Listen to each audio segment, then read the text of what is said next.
बदतमीज बहू। सभ्यता से भरपूर शास्त्री परिवार की इकलौती बेटी मोहिनी को बचपन में ही पढ़ाई के लिए विदेश भेज देते हैं, जहां से वो सालों बाद ग्रेजुएशन पूरी करके इंडिया वापस आती है, जो अब संस्कार, सभ्यता, संस्कृति जैसी चीजों से कोसों दूर होती है। एक सुबह मोहिनी शॉर्ट ड्रेस पहने, कानों में हेडफोन लगाए जोर जोर से इंग्लिश गाने गाती हुई घर में घूम रही होती है। सुबह सुबह भगवान का नाम लेते हैं, राक्षसों की तरह चिल्लाते नहीं। पॉप्स, आपको अच्छे गाने की बिल्कुल समझ नहीं है, सो ठीक है, चिल पिल। अरे मोहिनी, पापा से ऐसे बात करते हैं क्या? सारी तमीज भूल गई हो। ओह मॉम प्लीज, इतनी बड़ी भी कोई बात नहीं हुई, सो डोंट ओवर रिएक्ट।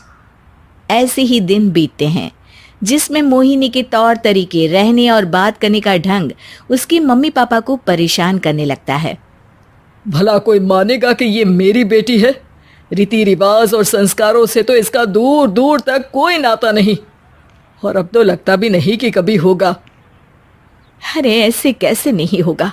लड़कियां सारे नखरे अपने माँ बाप को ही दिखाती है। ससुराल जाकर उन्हें सब कुछ करना भी पड़ता है और मानना भी। पत्नी की बात शास्त्री जी समझ जाते हैं और कुछ ही दिनों में अपने से भी ज्यादा धार्मिक परिवार में निखिल के साथ मोहिनी का रिश्ता पक्का कर देते हैं। रिश्ता तो पक्का कर दिया, पर यहाँ मोहिनी को कैसे मनाएंगे?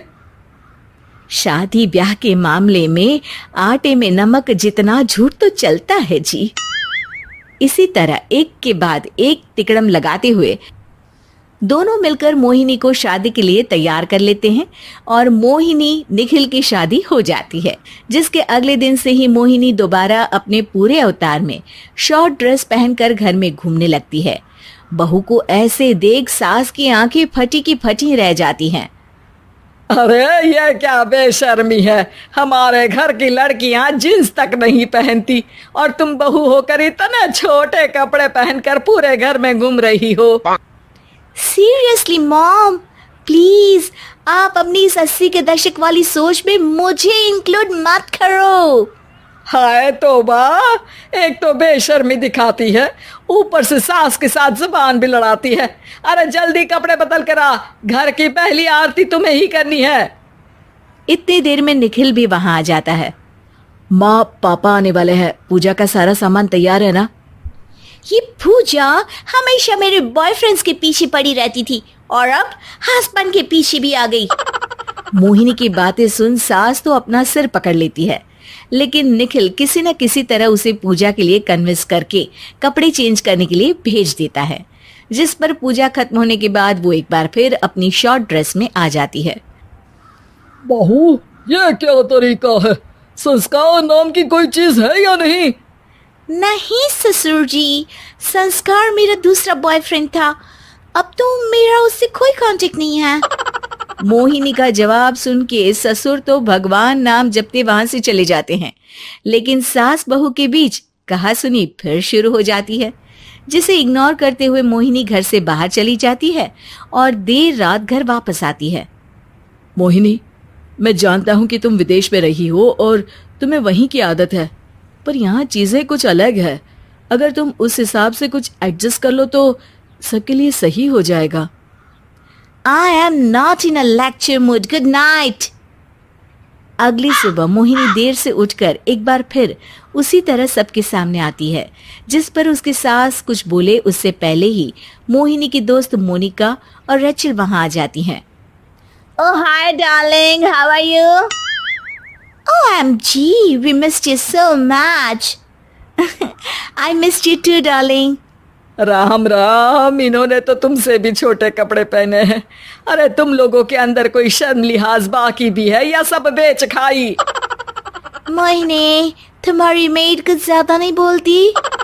इस पर मोहिनी की दोस्त उसकी सास का मजाक बनाने लगती है, जिसे सुन निखिल उन्हें जवाब देते हुए कड़वे शब्द सुना देता है और वो सुन के वो दोनों तो मुंह बनाए वहां से चली जाती है, लेकिन गुस्से से लाल मोहिनी वहीं खड़ी निखिल को घूरती रहती है। घूर क्या रही हो? तुमसे शादी की ये सोचकर कि विदेश में पढ़ी लिखी हो, घर में कोई पॉजिटिव चेंज लाओगी, अपनी करियर के लिए एम्बिशियस होगी, पर अपने इस बिहेवियर से उस पढ़ाई के साथ साथ अपने मम्मी पापा के नाम को भी डुबो रही हो। अगर तुम्हें ऐसे ही हाल रखना है तो यहाँ रहने की कोई जरूरत नहीं है। निखिल की बातें सुनकर मोहिनी रोते हुए घर छोड़कर अपनी मम्मी पापा के पास वापस आ जाती है। ससुराल में सब कुछ ठीक तो है? वो अपने आप को समझते क्या है? मोहिनी पर चिल्ला रहे हैं? मैं क्यों उसके इशारों पर चलूं? मैं अपनी लाइफ अपने तरीके से जीना चाहती हूँ और वो ना आप लोगों को मंजूर था और ना ही उन्हें है। तुम यहाँ नहीं रह सकती। अपने पापा की बात सुन के मोहिनी हैरान रह जाती है। हाँ, तुमने बिल्कुल सही सुना। अगर तुम्हें अपने इस घमंड, बेशर्मी और बदतमीजी में ही जीना है तो तुम यहाँ भी नहीं रह सकती। बेटी, मैं मानता हूँ हमारे यहाँ रीति रिवाज बहुत मायने रखते हैं और हमने उन्हीं के ओवरडोज से बचाने के लिए तुम्हें विदेश भेजा था। एक लड़की जो शादी करके घर और बच्चे संभालती है, उससे तुम अपने आप को ज्यादा समझ सको इसके लिए भेजा था। तुम उससे ज्यादा समझो और बनो, पर तुम तो किसी दूसरी ही ट्रेन में चढ़ गई बेटा। उसके मम्मी पापा बहुत देर तक मोहिनी को सारी बातें समझाते हैं, जिन्हें सुनकर मोहिनी को अपनी गलती का एहसास होता है।